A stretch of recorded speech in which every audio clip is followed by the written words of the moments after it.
Welcome to episode 3, part 4 of the BigSin podcast. I'm your host, Sinji. With me, Big Tone Son, my co-host. And I want to address something that we were talking about in the last part. Right now, I want to address it right now. If you were expecting this podcast to stay on topic, you were wrong. And if you're expecting us to cater to all of the sensitive people who might be watching, you are also wrong. I can't speak for my co-host here, but I plan on saying what I have to say, whatever's on my mind, whenever it's on my mind. And if you're easily offended, I don't mean offense, but I'm not going to apologize for anything I say because it's what I meant. And that's just how it is. You know, I'm not, what's the word? I don't discriminate against people. You know, I believe everyone has their way of living life, and I commend you. If you're happy, be happy. That with that being said, if I touch on topics and I seem like I hate or resent someone or like a specific type of people, it's not true. I don't. Just, you know, I'm just giving my opinion on a specific topic or that matter, and that's all it is to it. Like I said, I had a gay best friend. Like, I don't have a problem with gays. You know what I mean? I just wouldn't date a gay guy. Yeah, like I said, I don't hate anyone in particular. I feel like you love who you love, you marry who you marry. You have every right to be with whoever you want to be with. I even think, racists, they should have the right to say whatever the hell they want to say. You know, just yeah, it may not be popular opinion, but they still, they're at their right to say that. So, I don't think anyone necessarily should be silenced. With that being said, I also think that a lot of people shouldn't have an opinion either, especially if you don't know what the hell you're talking about. If you have no idea what you're talking about, then you shouldn't have an opinion on anything. But up here, Big Sin, nah, we don't hate anybody unless you're the angry dolphin. But that's just us. Inside Oh my god. Yeah. So you wanna start with the top 10 or most disappointing 5? joke. Let's start with the disappointing five. Disappointing 5 games of all time. Now, when we say disappointing, it doesn't necessarily have to mean that, because there's some games out there that are just flat out bad that I actually do enjoy, but something that maybe didn't meet your expectation, that you thought was going to be one way but turned out to be a different way. That's basically what it comes down to. And sir, I'll let you kick it off. Alright, so let's do 1 and 1 like we were doing earlier, so I have time to think about more because I read I only have 2. Mm-hmm. My first, I'm gonna put this at the top because I actually played this one. Destiny 2. Now here's why Destiny 2 was so disappointing to me. Because Destiny 2 could have easily included all the content from Destiny 1 multiple times, and they just didn't. They brought back some weapons, but everything in Destiny 1 is better than Destiny 2. The raids were better, the weapons were better. So, Destiny 2 was a little disappointing to me, and I didn't play it as much as I played Destiny 1. It's just not. Once I had the season pass, so like once I beat all the DLC stuff, I kind of just stopped playing. Even though it's one of those games you're supposed to like repeatedly play to get the weapons and shit like that. But no, that kicks off my one. My first one is the Order 1886. That game, it was nothing like I thought it would be. Like, that game was so fucking hyped up. It turned out to be nothing more than a tech demo. It was... They're coming out with another one. I hope it's better than the first one. Like, the first one, like, there were some parts where in the shooting where you would take cover and you literally can't see over the ledge where you're taking cover in. I don't have a problem with short games. You know what I mean? I figure, you go, instead of just throwing in filler just to make the game even longer. So I don't want to necessarily say that it was how short the game was, though. Like, there were some chapters that were just filled with fucking cutscenes. Why?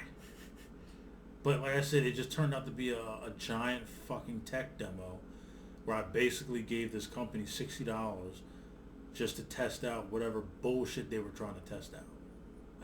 That game was just so fucking disappointing. To the point where like a week after it came out, it was already in a bargain bin. You know what game does that so perfectly well? What you just described? No Man's Sky. Did you actually play that? I did. Did you really? And I got my refund. Did you really? I got a full refund, and they told me I could never download this game again. And I was like, I'm never downloading this game again, bro. This game is fucking garbage. This game, which was advertised to be multiplayer, you know, an infinite world where, like, you can't even find the same planet as the other people playing the game. Unless, like, you're invited to it, like, open world type feel. Mm-hmm. When the game came out, there was no multiplayer. And your next destination was planned. The planets were already named. It was like there was no... It promised absolutely nothing that it delivered. Yeah. Absolutely nothing. The game was garbage. It was just a glorified $60 explore space game. And you couldn't do anything but collect resources and travel. That's all it was. My second game would have to be Grand Theft Auto 4. I thought going into Grand Theft Auto 4 that they were going to expand on what they did with San Andreas. Like, I thought maybe you'd be able to buy some property, maybe have some businesses, be able to customize cars and everything like that. So after playing, like after I started playing, I was like, all right, cool, you know, this is kind of cool. And I can't wait to be able to get to the customization shit, maybe buy some property. And whenever it came, I was like, wow, that was kind of disappointing. Like, and the driving in that game was terrible. I hated the driving in that game. The story was good. I liked the story. I liked the character Nico. Man, I have to say, man, I said it wasn't a bad game. It was just really disappointing. Like, how could you go from GTA San Andreas to this? I don't know, man. I wasn't really feeling it. So another game that disappointed me, and I mentioned this in, I believe, the last part, Death Stranding kind of disappointed me. And here's why it disappointed me. It's because Death Stranding, its predecessor, was the PT game, and like I played that demo. I played it a few times actually. The graphics were good. The freaking, just all the aspects that they were to scare you. The radio telling you to look behind you. You have to make a choice, like leave the room now or actually fucking turn around and hope Lisa's not behind you. Which, funny fact, terrifying fact. In that game, did you ever play PT? Yeah. Fun fact. You know where Lisa was when you couldn't see her? Or behind you the whole time, right? She was glued to you the whole time. That's how they kept her around until like you needed to see her ghost down the hall, but she was glued to you the entire time, which is probably why her sound was so close. But that game was scary, man. And then like when you got into like that endless red hallway, I was just like, oh my god. So the fact that like I was so excited for that game, because at the time I think I played Outlast, and Outlast was scary, but like it wasn't Silent Hills. Silent Hills was like Resident Evil level type of game. Mm-hmm. So like I enjoyed Outlast. Outlast scared me, but like Silent Hills, I was excited to play because I haven't played a Silent Hills game. And for what I know, it has like a Resident Evil type of reputation. So when I got Death Stranding, which was Norman Reedus Postman Simulator, I was just like, well, so what's coming out? My third one is the first Watch Dogs. That game was so overhyped. So fucking overhyped. That was another game with bad driving. Oh, the driving in that was awful.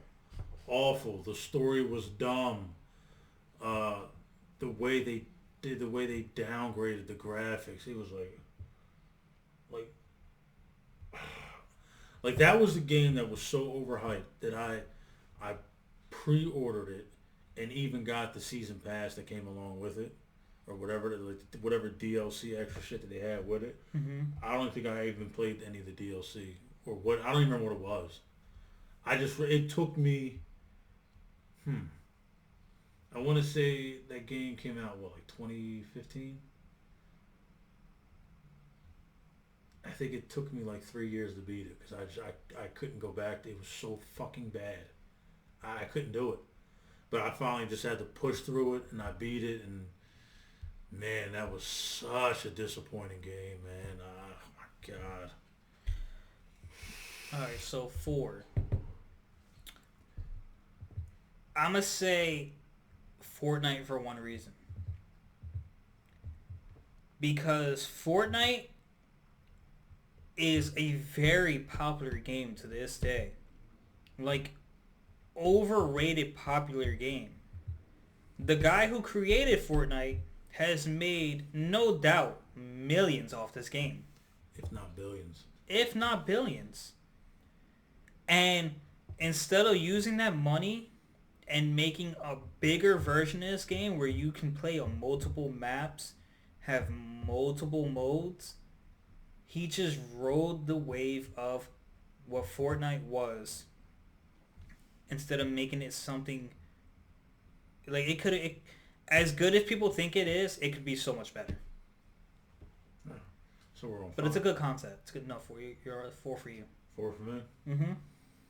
I had it in my head. I gotta remember it. I've been digging for them as you were talking. You know what? NBA 2K20. That's fair. That game, I fucking hate that game. Absolutely hate it. I was fortunate enough to wait. So now they had good concepts to where they had like so many different archetypes that you can make. How you could, they changed it up. How you can pick which attributes that you wanted to progress instead of them picking. Mm-hmm. The badges that you wanted to earn, you could. The gameplay was just bad. The dribbling system was bad. The shooting is fucking terrible. Like, there's a badge that give you quick draw, which we release the ball faster, which you shouldn't need that. Like, that's not a fucking badge thing. Some people release the ball slow. Some people have a fast release. Why the fuck do I need a badge for that? It's just... And then another thing is that was disappointing is, over the summer, a lot of when the first trailer came out for the My Player thing, everyone was up in arms. They're like, "Yo, this is the same neighborhood from 19." And then you got Ronnie 2K is on live stream talking about, guys, that's not the neighborhood and blah blah blah, and it turns out to be the same exact neighborhood. The same exact neighborhood. He was just trying to show people up. Yeah, like that 2K doesn't have respect for its fans because NBA they know they're gonna buy it. Yeah, NBA 2K17 and 20 are the two NBA games that I've traded in after only having for like a month or two. Like I couldn't play it anymore. It was so fucking retarded. Okay, so what are we on, 5? Mm-hmm. Fifth game. I had it. I really did have it. Oh, okay. So it was a game that I bought, and it sounded cool. Mm-hmm. And when I got it, it was something like completely different. I think it was called Blood Bowl 2. It was like an RPG type football game with monsters. Okay. And I thought it was gonna have a lot like better concept than what it was, but like it was literally just like a turn-based type of thing where like you have to move, like Final Fantasy style football, and I was just like, not what I thought I was getting.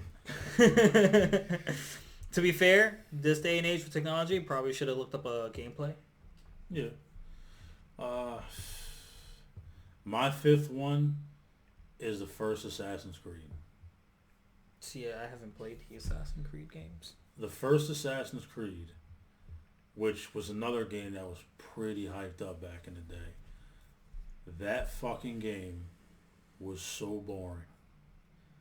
Absolutely boring. It was at the time the most goddamn repetitive game I ever played in my life. Hmm. Like every place you went to, it was basically the same fucking thing. You find the perch, the eagle perches. You to unlock the map. You either had pickpocketing. You had I think you had to follow people. It didn't change up much.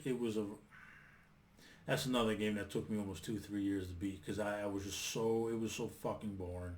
I couldn't deal with it. I could not deal with it. All right, so that was the most disappointing games. The top five list for the most disappointing.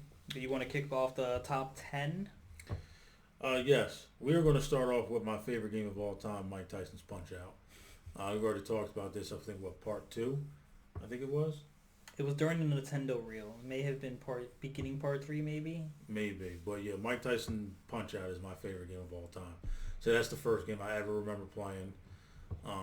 I said I've probably put hundreds and hundreds of hours into that game. It's just, I don't know. I just thought it was a dope game, and to this day, I still think it's dope. Favorite game of all time, number 1 on the list. Oh man, that's tough. I like games so much. It's hard to like rank them. You know what I mean? Mm-hmm. But I would say just from the sheer replay value, I can probably play this game any time. Spyro. And I'm just gonna group in the trilogy on the number 1 spot because I can play. It's the games. The games really didn't change much between 1 and 3. Just like your objectives changed. My next one is Grand Theft Auto San Andreas. Okay. So much you can do in that game. I said we've already covered it. We've already talked about it, so I'm not going to go back into details. But there was just so much you can do in that game. They basically expanded on what they did with Vice City, and they made it better. And in my opinion, that's the best GTA game to ever come out. Like I'm not a huge fan of role playing games, but yeah, the RPG aspect to that game was phenomenal. I loved it.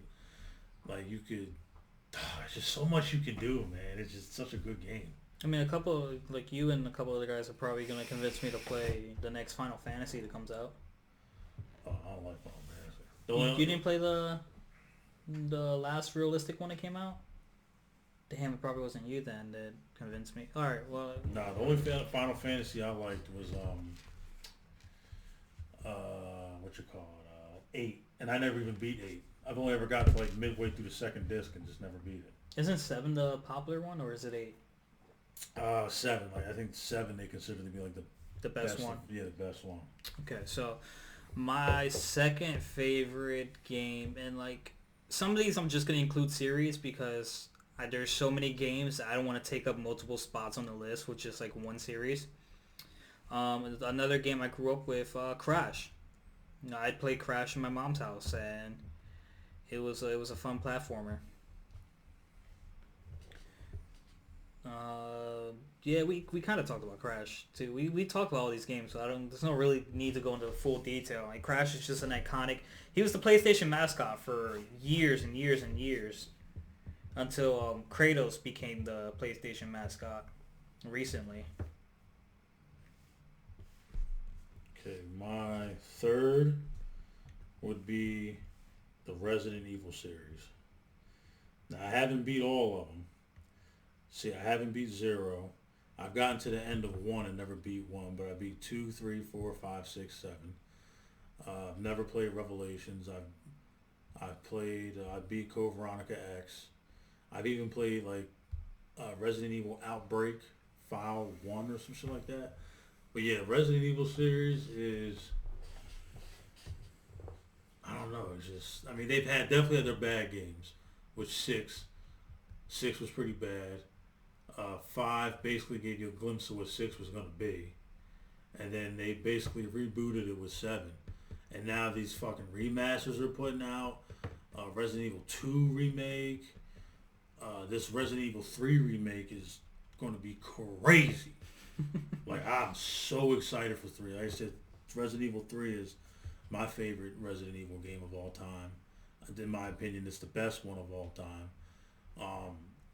Man, I can't wait to see what they do with Resident Evil 3 in April, man. I hope they don't fuck this up. I really hope they don't. But I mean, they did such a great job with 2, I can't see them screwing up 3.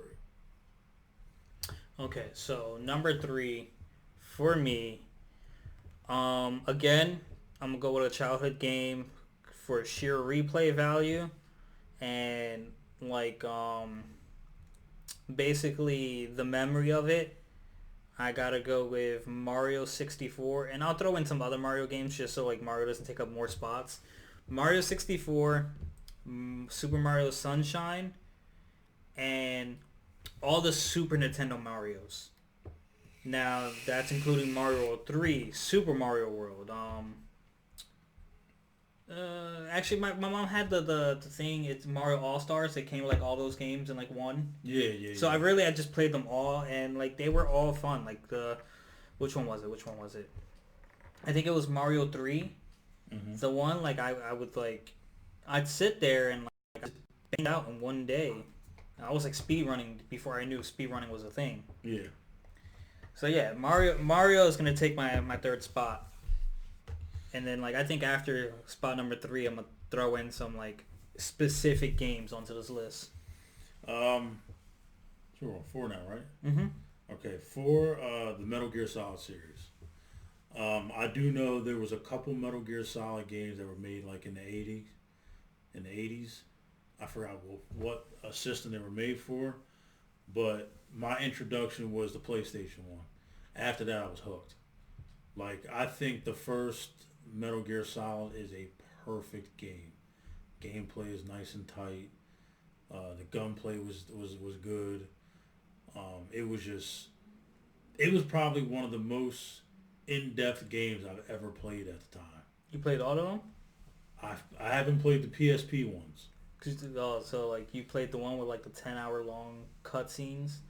Yeah, like I played 1, 2, 3, 4, and 5, but like, and I played Ground Zero, which Ground Zero was basically just a demo, kind of give you a taste of to 5. So I can't really. There's so much more you can do in Ground Zeroes than they let on. Oh yeah, so I'm not gonna sit there and bash Ground Zero because I know what the basis of it was for, but like I never played any of the PSP ones. Never really had the desire to.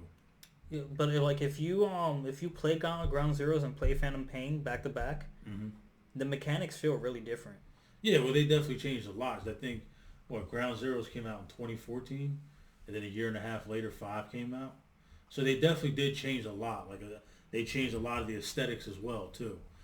But yeah, man, like Konami, I know you're never going to hear this. I know you won't. Please remaster the first Metal Gear Solid. Please. That game is so fucking good. Like I wish I could go back and play. I just don't have a console to play it on. They probably just don't have the rights to do it. Well, they own it.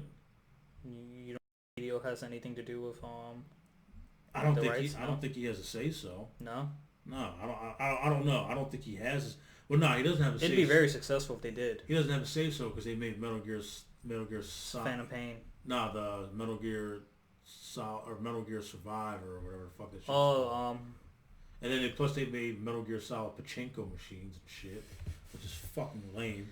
And also, from what I hear, they are making a Metal Gear Solid game movie that's been in the work for years. So. If you're going to do the movie justice, you need to have David Hayter, who was the original voice of Snake. He needs to be, and I think he did some of the writing for the games too. You need to have him involved in that project. He needs to be involved. Like a director or a producer or something like that. or like a producer and let him write the movie. Like, please, please, please, please don't fuck this up. If this movie does happen, just don't fuck it up. And give us a Metal Gear Solid 6. I really enjoyed Phantom Pain. I did too. Raymond wasn't too much of a fan of it because like comparing it to the older games, but like I liked it. I liked the replay. It had great replay value. It was actually gonna be my number 5. I mean my number 4. Phantom Pain 5. I won't do the whole series because I didn't grow up like in love with the series like some of you may have been, but like Phantom Pain has its flaws. It really does. It has flaws, and yes. It wasn't finished, but I still enjoyed the game. I liked everything about it, though. I liked the stealthy approach, the loud and proud approach, the getting all of the S ranks, getting all of the objectives, you know, going into a fight with better weapons, you know, upgrading, kidnapping everyone from a base. Just attaching them to balloons and watching them fly away screaming was hilarious. Mm-hmm. Phantom Pain takes my number 4 spot. All right, so for number 5, I'm going to go with Gears of War. I will say the series. I haven't beat the 4th or the 5th one yet. I do own them, but I haven't beat them yet. That first Gears, man, that basically brought me right on in. Like, I was hooked from day one. I love the first Gears. Even the second Gears of War, when they introduced Horde mode, I think there was a point where, because I had to work, so I didn't get to play it the first day it came out, but there was a point where all my buddies, I think there was 3 of them, they were ranked like 1, 2, and 3 in the world at one point because they jumped on and just automatically started doing Horde mode. And that's all they did. So at one point they were ranked like in the top 10, but that obviously didn't last very fucking long. But yeah, Gears of War, man. So I haven't got the 4 yet. Like I played 2 hours of 4 and it just didn't feel the same without what the fuck's his name? I can't remember the main character's name. It was something Phoenix. Wrong console for this guy. I don't fucking remember, but yeah, like it didn't feel right. Can't remember the name. It didn't feel the same, and eventually I will get the Gears of War 4 and I will get the Gears of War 5, and the multiplayer I loved the multiplayer, absolutely loved the multiplayer. Okay, so what was that, 5? Yep. 5. God of War. God of War for the PS4, and no, just God of War for the PS4. I need to replay the old ones. I'm gonna play 3 on my channel eventually, but God of War did something that games don't do anymore. Producers don't do anymore. They gave out the whole game, and any DLC they may have had, any updates, were free. But essentially the whole game, and it was a really, really good game, came out on the day of release. Now, they also did something else.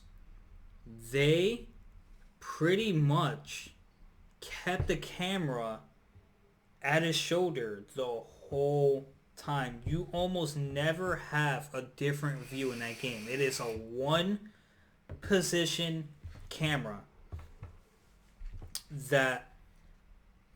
and the game tries to eliminate load times, and the way they eliminate the load times is with that little realm in the middle where you travel through the door and then like you go walk around. That's how they eliminate the load times, to keep that camera angle, and it's genius in its simplicity because you're just running around waiting for the door to open. So between everything about that story was great from start to end. When you learn that Atreus is actually Loki and that his mom paved their path for them the entire way from start to finish. She saw everything happening, meeting the 2 dwarves, meeting Mimir, running into Baldur, running into Freya, running into Thor's sons, everything in that game was great and has built to the next game, which is gonna be superb. Um, we're on 5, right? You're on 6. 6.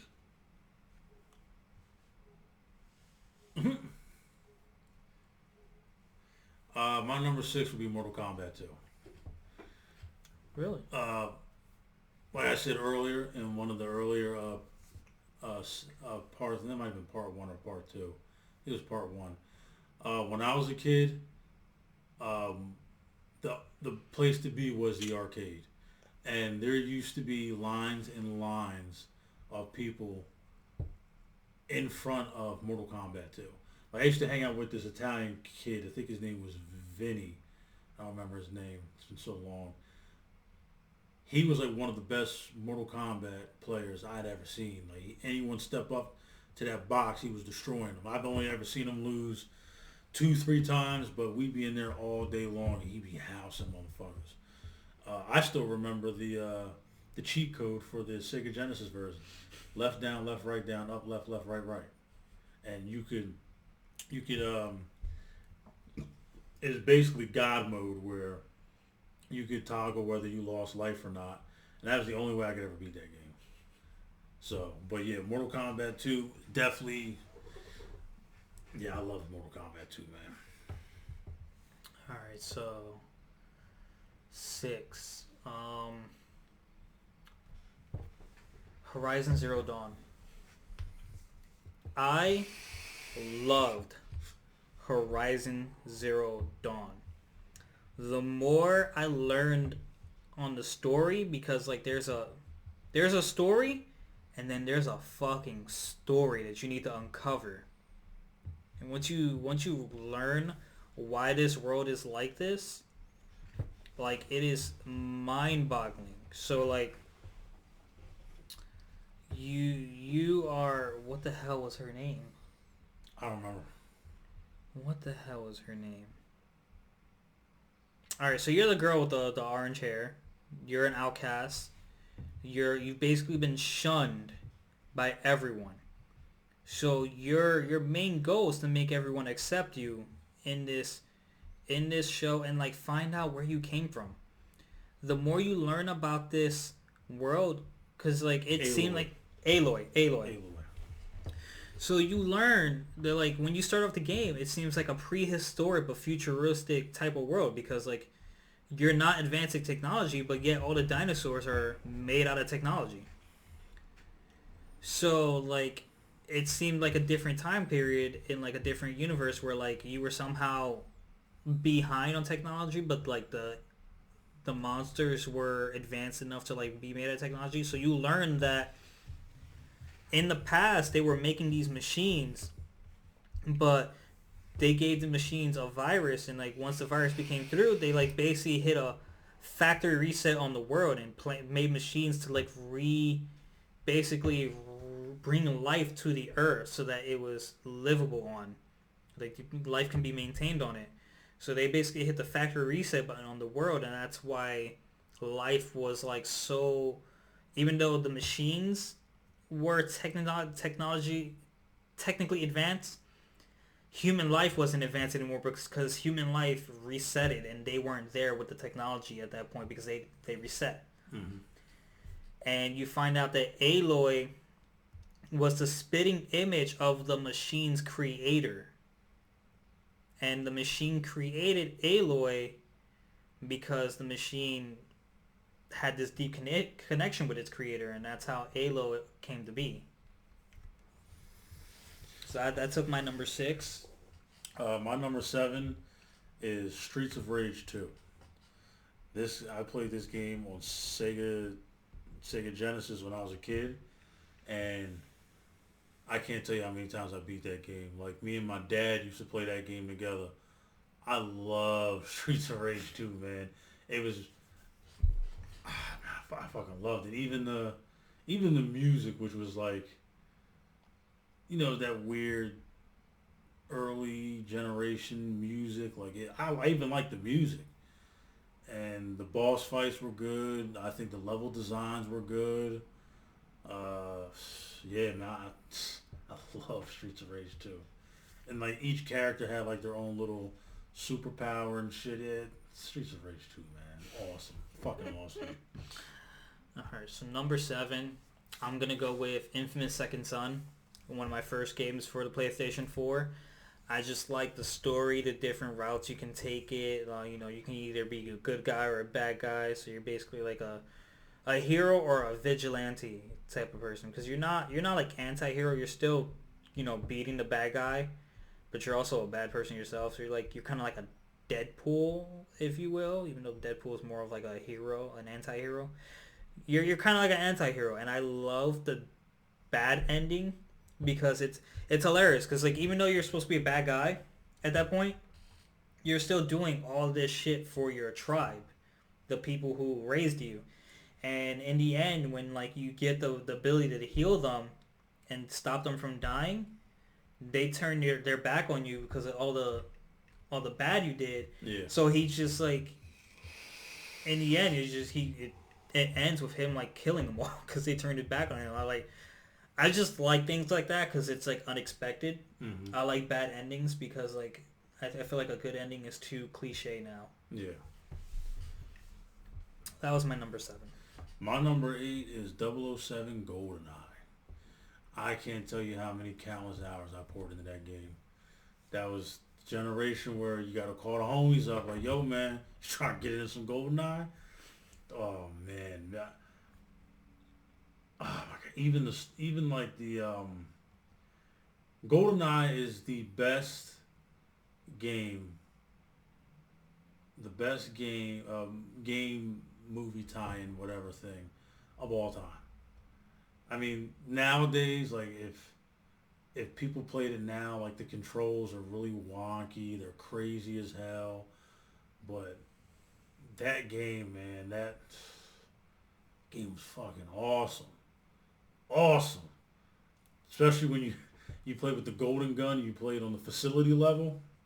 That's the only level we played was the facility, and you played with the golden gun. I remember one time, it was me and 3 of my other friends. We had a race to see who can get to 100 kills first. I think it took me maybe like 20 minutes to get to it. It was because once you got the golden gun, it was basically you're a god. One shot kill. That was it, and you were done. Speaking of races, what was this, number 8? Yep. We had a race in my number 8 game. Resident Evil 7. I like Resident Evil 7. I love Resident Evil 7. I think Resident Evil 7 is a great game. No comment. We actually raced in Resident Evil 7, and he says I cheated. I don't think I cheated. Let me tell you something. That wasn't a race. That was homeboy here, right? We decided that me, him, our friend Ryan, and Shawnee I, we were going to do a race, see who can beat this game the fastest, right? So I know I didn't play it. I'd already beaten it a couple times, but I didn't play it again during that week leading up to it. I don't think Shawnee I played it. I don't think Ryan played it. This guy, on the other hand, beat it like 8 times. And then decides to jump on that Saturday and try to play. And he basically smoked us because he had already planned everything. He basically cheated. He cheated. No. Yes, he did. I became well prepared.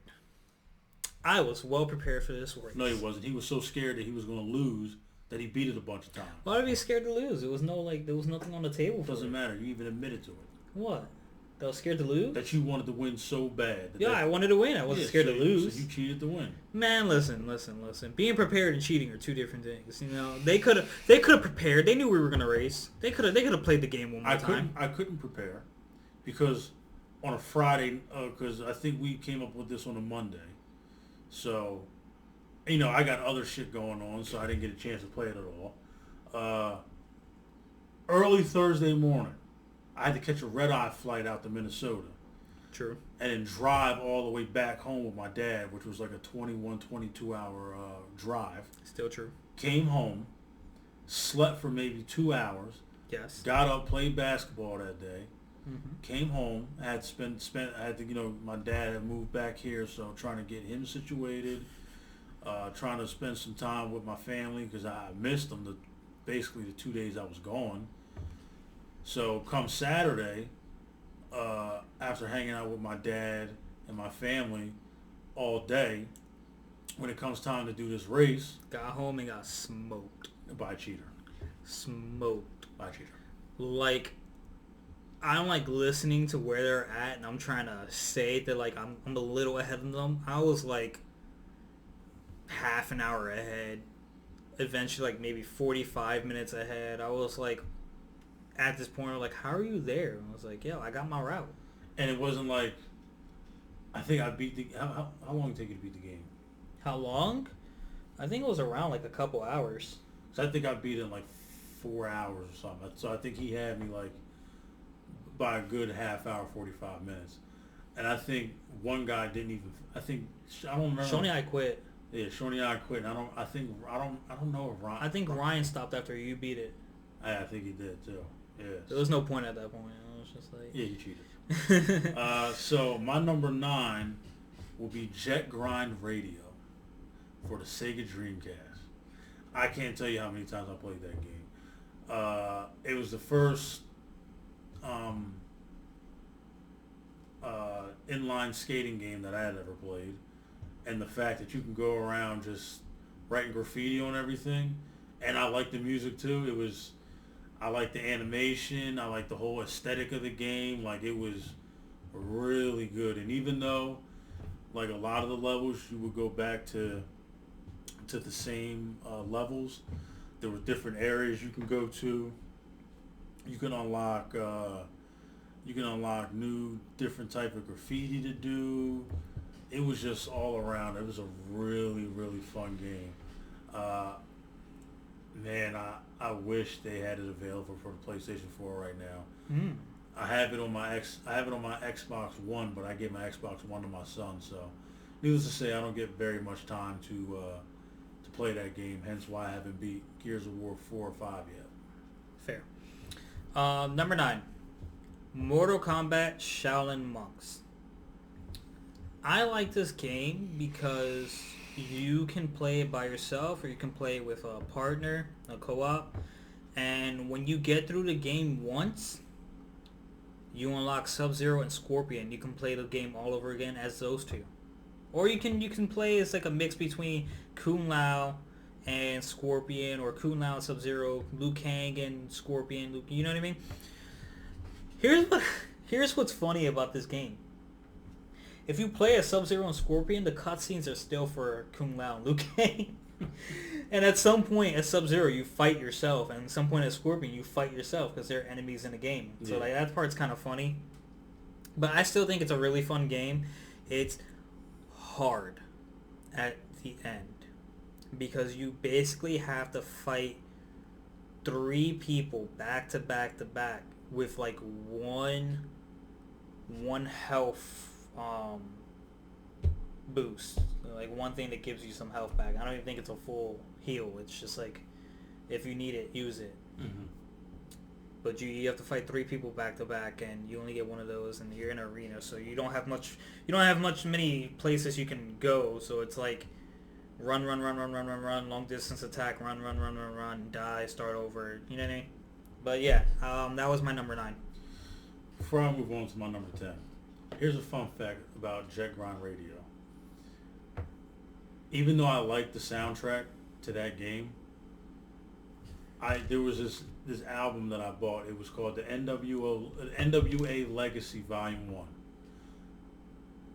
Anytime I played Jet Grind Radio, I always listened to it. It was a double CD, and it was basically had NWA songs, Eazy-E, Ice Cube, Dr. Dre. It was basically everyone who was part of that, who was influenced by NWA or like a branch off that tree, basically had a song on that double disc album. And yeah, every time I think of it, I always think of the days I used to sit in my room at night playing that game. Very good memories. All right, so rounding off my top 10 would be the Batman Arkham series. And this also includes Batman Origins as well. think all the Batman games are good. Yeah, all the newer ones. Well, I only played the newer ones. See, I played the one for the original Nintendo, and I remember one time my grandfather bought me Batman Forever for Sega Genesis. That game was fucking awful. I could never get past the first level. That game was terrible. No, I did get. I got maybe halfway through that one, but I hated it. Anyone that knows me knows that I'm a huge Batman fan. Now I will say I've never, my love for superheroes wasn't developed through comics because I never watched. My parents never bought me comics. I maybe have like 2 or 3 comics that I purchased back in 2013. And it was when they first put out the Batman 66 comics. So those are the only ones I own. But yeah, Batman Arkham Asylum was like a breath of fresh air when it came to superhero games. Because in my opinion, none of them were good. But man, like the Batman games, like I didn't really like the last one too much. yeah, the last one did frustrate me because they put so much emphasis on that fucking car. Yes, the car. But I still did enjoy the story. The game looked fucking phenomenal. As much as I didn't like the car, though, it also scared me twice. Not the car, but the game. Twice. Scared me fucking twice. 2 jump scares. Do you remember chasing that fucking bat? Yep. And like swinging around and you jump in the building and bat's just in your face? Yep. The Joker did the same fucking thing. That bat made me scared to do it. That bat made me scared to like grab on ledges. And then when like I grabbed on a ledge, I got comfortable and said, alright, maybe he's gone. Then the fucking Joker does it and scares the shit out of me. Like, yo, can we chill? Yeah, I will say I didn't like the emphasis they put on the Batmobile. It was cool, but it was just too much. Yeah. They forced it. Yeah, I did buy the season pass. I gotta say, I didn't like the races. I did like the fact that they had the older Batmobiles in there, like the Tumbler, but you couldn't use them in the main game because they didn't have what you needed as far as the tank did. Yeah, and then like that vehicle was like there was a ball specific fight that you needed that vehicle for. Yeah, I wish they did. I wish they didn't put so much emphasis on that Batmobile, but I still really did enjoy the Arkham series.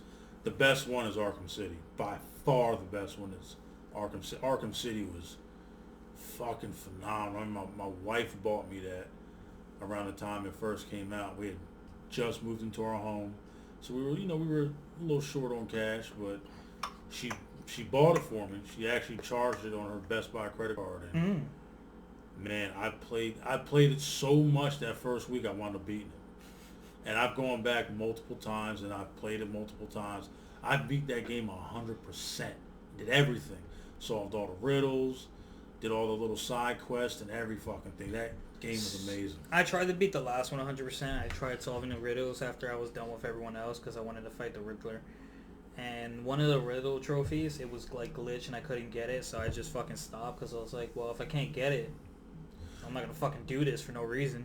Yeah, I did beat the last one 100% too. I didn't really do all the trophies. I'm not that type of person that goes hunting for trophies or trying to do achievements and shit like that. I just,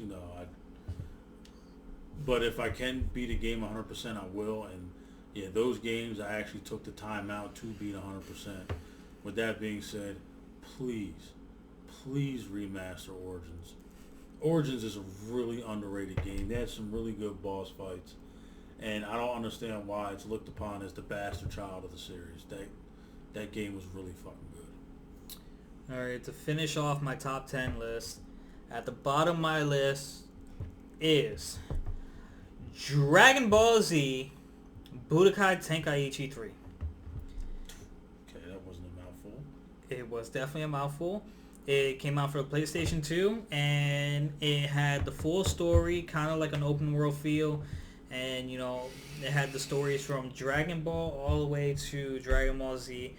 I really wish that with this new game that I'm playing right now, I just haven't finished it. That's why it didn't make my list. I picked the old one versus new one. I really wish with this new one that they do something where we can go back and play the original series, because the Dragon Ball series was my favorite series out of the entire series. And it's clearly gonna have the Dragon Ball Super in it, but as far as I'm not worried about Super, it's more the Dragon Ball Kid Goku I'm worried about. Kid Goku is my favorite character in that series throughout this series, and then next is Teen Gohan. So hopefully, I when you fly around in Kakarot, you find a lot of pictures from Dragon Ball, a lot of enemies from Dragon Ball, a lot of characters from Dragon Ball. So hopefully that's not just a nostalgia trip, and like they actually have plans to open up that part of the series where you can actually experience life as Kid Goku. Would you like to do an honorable mention? Do I have an honorable mention? Go ahead, go for it. I have an honorable mention. The Red Dead series. Now, a lot of people may not know this, but one of the first Red Dead games was Red Dead Revolver for the PlayStation 2, which that was a fun fucking game. And that game actually had a lot more of the I don't even know how to, like, I guess you could say you're called gun battles, where you had to, in order to draw your weapon, you had to push down on the thumbstick and then bring it back up real quick. Like, it was a lot more of that in that game. It wasn't open world. It was, well, limited open world. Like, you could run around a little town, but that was about it. The first Red Dead really caught me off guard. I knew it was going to be different from Red Dead Revolver, but it caught me off guard because it had nothing to do with Red Dead Revolver. The first Red Dead Redemption. It took me a while to beat that, not because I didn't like it. It's just I had a lot of stuff going on at the time. Me and my wife, we had split before we got married, so I was dealing with that. Issues going on with my family, which was that shit, and then you got other games coming out. I was working full time. I was a full time college student, so it took me about a year and a half to beat it, but I'm absolutely happy that I had a chance to get back to it and play it. And Red Dead Redemption 2 just blew me out the water. It exceeded all of my expectations. I said I'm already on my third playthrough. There's not a lot of games that I go back and play nowadays. And this, I will say this, that once I beat it this third time and I can actually get through these other 35 fucking games I have to beat, I will definitely go back and play that again. Because Red Dead Redemption 2, I wanted to put it on my top 10 list, but I couldn't do it, so I had to make it an honorable mention. An honorable mention? Oh man, that's tough. That is, because there are so many PlayStation games that I loved to play, but oh man, I even had one too. I just kind of lost it.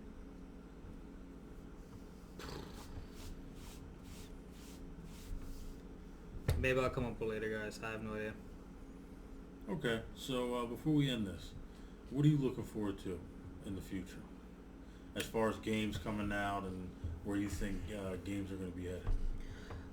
I'm really looking forward to more VR stuff, if I'm being honest. I have the PlayStation VR, and I kind of want to get another VR, but they are making another VR for the PlayStation. This one's supposed to be wireless.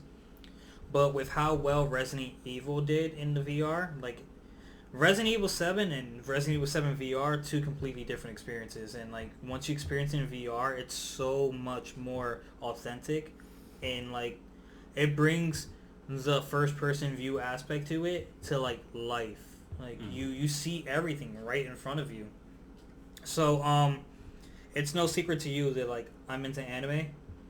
There's an anime called Sword Art Online that I like. I've rewatched it a couple times, where like they basically have VRs, but in that world the VR is in like such high development that like what it does is it shuts down your electric system that your brain uses, and it uses it in the system. So like you're not only you're seeing in the game, you're moving in the game, your body in the physical world stays still, because what you're trying to do outside is what you're actually doing inside the game. and they just turned down the pain receptors in that specific show. Like it so happens that they get trapped in the game. That's the concept of the show, like trying to get out of the game. But with technology and how much it's advanced in such a short amount of time, because it wasn't too long ago that like we didn't have everything we have. We didn't have phone. We just came from beepers, pagers, things like that. You know what I mean? Mm-hmm. We're evolving at such a high rate that like to me it is possible we can obtain that technology, and the only thing that's holding us back from full dive virtual reality game is science hasn't fully grasped the concept of the human conscience. And once they just need to know more about the human conscience to understand how it works and how we can throw it into that without you know giving us fucking cancer or frying our brain or us being trapped inside the game. You know what I mean? Yeah. So that's something I'm really looking forward to. I'm hoping I'm alive to the point where like I can enjoy something like that, because with gaming or with age, your body's not as strong as it is when it's younger, and like eventually I won't be able to play a game that I'm able, the way I'm able to play it now. I won't be able to react as fast, react or like maybe not even enjoy it. Like maybe I'll go blind whatever so time. You know what I mean? So like with the full dive virtual reality gear, like it throws your conscience into the game. Like you don't need to be able to react physically or anything, because like your physical abilities are that of the person, the character you create inside the game. Mm-hmm. I'm really excited for this next generation coming out. Like I am, even though I'm not an Xbox guy, I'm going to be getting the Xbox and the PlayStation 5. Um, I'm just excited to see how far they're going to push these consoles.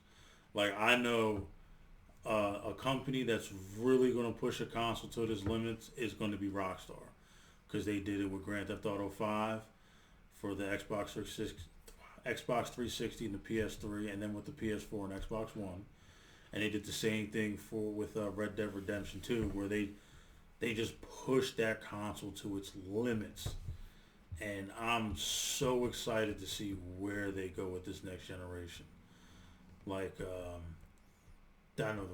I know graphics aren't everything, but man, these graphics are going to be fucking crazy. Like, I upgraded all my gaming shit back in December of 2018, where I finally got a 4K TV, and I broke down. I got the PS4 Pro, and that was back when I was still before I ever beat Red Dead Redemption 2 for the first time. And man, making that switch, that game looks fucking beautiful. And even the other games that I was playing before that were PS4 Pro compatible, they just look amazing. So yeah, I definitely plan on buying an 8K TV hopefully this summer, because I know these new consoles are 8K compatible, and I'm just excited to see what they can do. Like I've never been a person who looked at a game like, oh my god, this map is fucking huge.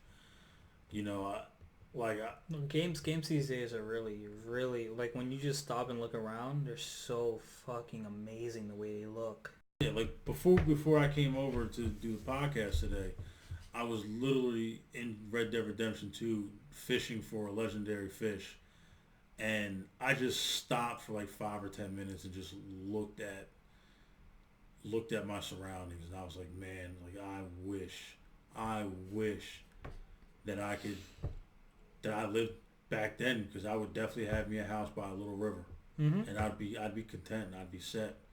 Like it, I'm really excited to see what games that are coming out, what new IPs they have, uh, what older games that they may remaster. I know Capcom got some shit up their sleeve. Like I know they did HD remakes of 4 and 4. I think they did HD remasters on 5. I wonder if Capcom's just going to go back and completely redo them. Um, I know GTA 6 is going to push that console to its absolute limits. And if all the rumors are true, where they're going to have it where you can fly to multiple cities, man, that GTA 6 could possibly be the best game of the next uh, generation. And I know it sounds like I'm a Rockstar fanboy and anything like that. No, I'm just a fan of games in general. I give kudos to any company that puts out an amazing game, but I mean, no one can deny what Rockstar brings to the table anytime they release a game, and they're always going to push that console to its limits. And even though the multiplayer aspect may not be great, it may be predatory as far as the microtransactions, everything like that. You cannot deny the worlds that they bring to life and just the little minute details that go into every fucking thing. It's got to be painstaking the way they do shit. So I'm really excited to see what happens, and I'm also excited to see how 2K is going to redeem themselves with NBA 2K21. I think 2K should just take a year off. Don't put out a game. Just Well, wait a year. here's the thing with 2K that I've noticed. Right, I noticed it in 2K13, where 2K13 is one of my 2K16 and 13, and I'd even say 11 are my favorite NBA 2Ks. And if you notice in 2K13, a lot of people thought that game was not good. It had a lot of issues, a lot of crazy glitches. Like I learned how to do a 360 dunk every single time, and it was unstoppable. All you literally had to do was double tap B on the Xbox controller and hit the dunk and hit the character dunk every time and make it every single time. Didn't matter who was in the way. But a lot of people had issues with that game because this is just my conspiracy theory, because it was the last game on that generation.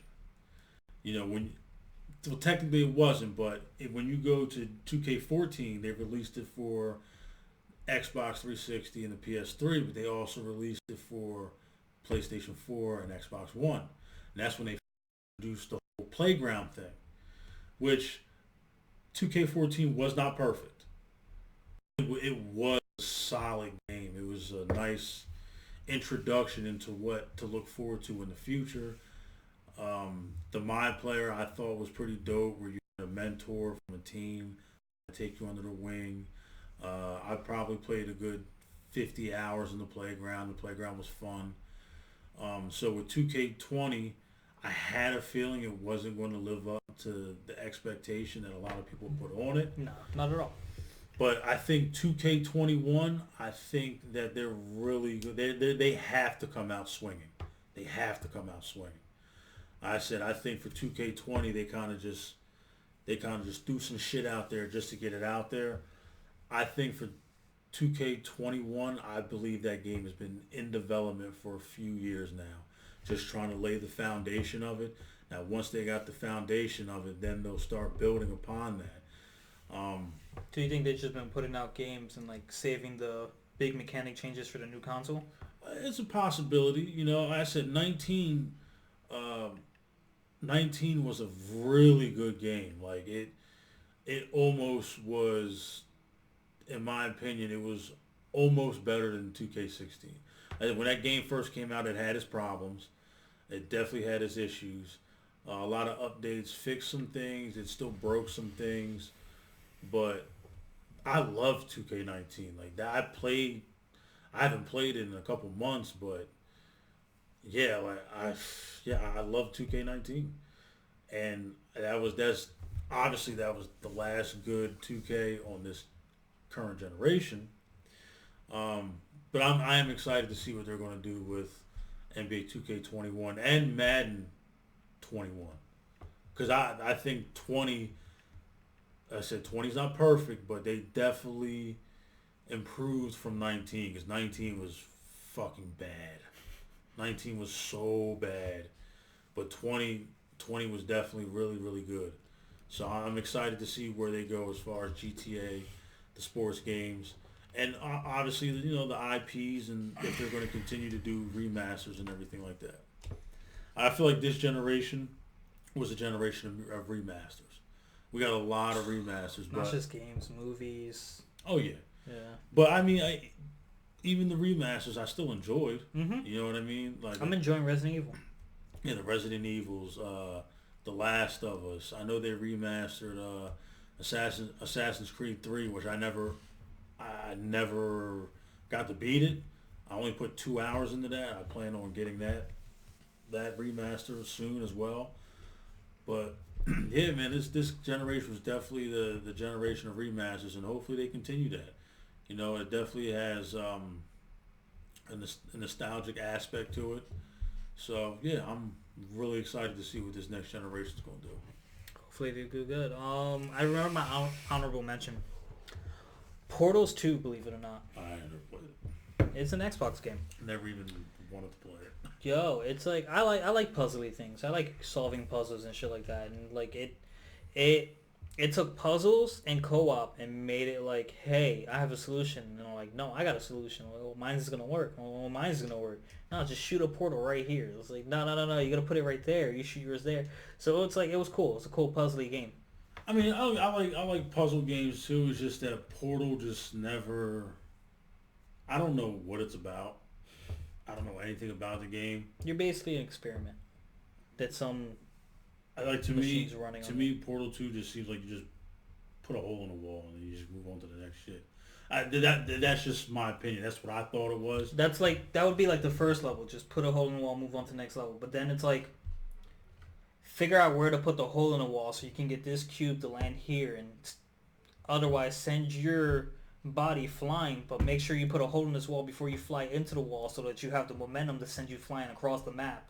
Okay, yeah, it's just at that time, man, it was all gears. You know, it was all gears when Portal 2 came out. I think where did that came out? 98 or no 08? Portal? Yeah. No fucking. I want to say like I have a bad concept of time, guys. I don't know anything about any. I don't even know my own age. I want to say that came out like 07, 08. At that time, I was stuck on modern Call of Duty Modern Warfare, Gears of War, and Gears of War 2. It was basically that was my life. Well, I think we had a pretty good episode. I think that about should wrap it up for this episode. Probably save some stuff for like a next time we have a gaming topic. Hopefully we have another opinion. We'll bring up some things for our inevitable guests. It might be Mario again. But guys, thank you so much for watching. Like, comment, subscribe if you enjoyed. This time I did it smarter. I stopped videos instead of having to edit them. Stopped them where I needed to stop them, and we should be up on Spotify soon. Promise soon. But if you want to see reactions and things like that, we're going to be on YouTube still. So, and you want to send them out on anything? Don't do drugs. Unless you need to. Live life. Who am I to tell you? I don't do drugs, but I'm not going to judge you. Yeah, the only drug I would say is do marijuana. I don't really consider marijuana a drug. Or, as Sean would say, cocaine and champagne. Hey. Hey. Sinfully Gaming, check me out on YouTube. Check out my Resident Evil series. And you know what? I think that's the funniest one right now. But you can check out the Mario if you're into Mario. I have a little bit of everything. Give it a looks. Yeah. I don't have. Yeah, I have a Twitter, Instagram, Facebook. Please don't bother me on either one of those. I really don't post at all. I actually enjoy my privacy. So I have absolutely nothing going on. Absolutely nothing.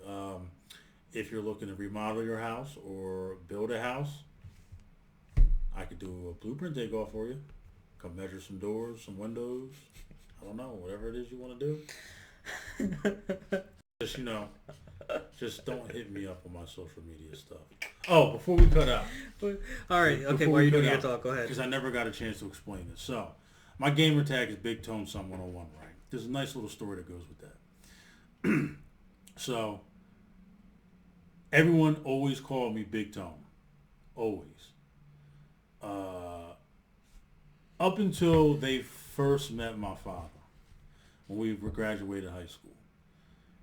When all my friends met my dad. After that, they one guy said, "Bruh, you're not Big Tone. You're the fake Big Tone.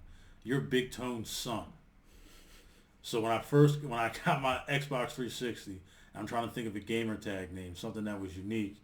I was like, "Oh, Big Tone Son 101." There you go. That's where my name comes from. All right, guys, follow us on Instagram. I got a page for us on Instagram. It's called BigSin 2020. That is BIGSIN 2020. You'll know when episodes come out. I post them on the IG. I just do a little snapshot of the video and say, hey, this part's out. Look out for the next part. And yeah, we need to come up with a slogan.